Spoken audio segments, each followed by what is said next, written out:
Good evening, ladies and gentlemen, the royal family. Um, my name is Khanyisile Mbukwane. I am one of the founding members of the hashtag racism, stop racism at Pretoria High School for Girls. I'd like to start this evening off by giving my thanks. I know it's a little strange to start a speech by giving your thank yous, but it's rather important to note that I don't know how long I'm going to last in these heels, and girls I never taught me how to protest like this. First of all, thank you to Magogo for the role that she played in our lives and in the struggle as it was and as it continues. I'd like to thank the panelists for being here today. Thank you to the Masilela family for granting me the opportunity to tell my story. In particular, I'd like to thank Malum Elias for what he has done for me. I remember the day you came to visit and you saw me have a panic attack for the first time. I swear I saw the strongest man I'd ever known shed a tear. You looked at me as if I was a memory of your mother, like you knew I had felt like I had done something wrong by standing up for my human rights. You decided that healing had to be done, and through that healing I have met two other mothers, Mam Dudu and Mam Felicia, who have faced great adversities under the wrath of the apartheid regime. I would like to thank the fellow black girls who fought alongside with me. Thembaletu Gianni, Spusile Mhlanga, Pabalo Mabani, Tepiso Baloe, Temwani Chirambo, Rabi Mabilo, Liacho Mamabolo, Bonahalo Mujapilo, Malaika Ayo, Andronica Koza, and Kutso Maloka.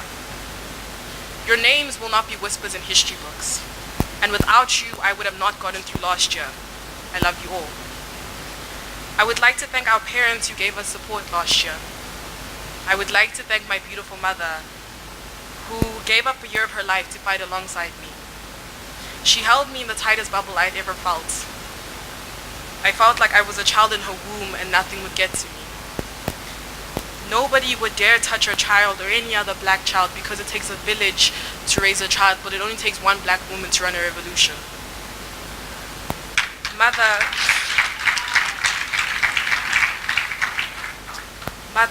I love you so much for all that you've done and all that you continue to do for me. Your spine carries stories that books are not strong enough to tell. I would like to thank my father for the role that he played. He seemed to be a pillar for a building that had no walls at some stage. His softness carried us through the roughest time we had ever experienced. He is too still for storms to shake him, and because of that, I am too still for storms to break me. Mandla is such a fitting name because strength is the only emotion you seem to show when we are all falling apart. I love you, Baba. Lastly, I would like to thank my brother and sister who stopped everything when I needed them and came running. Your feet stopped touching the ground at some stage and I swear you guys levitated. Sorry. Thank you, Tando and Nilani. I love you so much. You guys are my best friend and truly my guardian angels. Being black is one of the most extraordinary things. We have been beaten, raped, killed, enslaved, and treated like visitors on our own land. We have something that the white man cannot break. We have spent centuries proving that we are more than stereotypes and house slaves, yet they did not seem to get the memo on June 16, 1976. When black youth protested against Afrikaans being the medium of instruction, but also protested for the right to be black on a black man's land, they were calling for the right to be unapologetically black, because June 16 was not just an action. It was a reaction to years of their lazy English sleeping on our names, places, and humanity. On the 26th of August 2016, this fight seemed to continue, as the actions of the brave girls of Pretoria High School for Girls were not just mere actions, but were reactions to their lazy English degrading, ignoring, and belittling us. The 26th was a accumulation of events that had taken place during the week where we played indigenous games and were met with hostility. Hostility that reminded many black youth of scenes in Sarafina. The day of the 26th, I had never feared a white man the way I did that day. He looked at me like I was not a child, but a black invader on the land that he had spent so many years feeling entitled to. How dare I protest for my human rights at his white school? How dare I demand respect and be black? That day we were not handled like children, but we were handled like adults because black children are aged so quickly. We are never little boys to them, we are always young men. We are never little girls to them, but we are young women at the age of 8. Because young women look like young servants. The Pretoria High School for Girl protests were never just about hair. The 26th of August was never just about hair. It was about fighting for the right to be black on a black man's land. It was about being unapologetically black. No metaphors to hide it behind. No names of caffeines to put me behind. I am not coca or mocha, I am black. There are people that paid with their lives, blood, sweat, and tears. And last year had me question, what were their deaths for? What was the blood shed for? What were the families broken up for? If I today am still not free to be who I am, I still need to explain my culture to white people's comfort.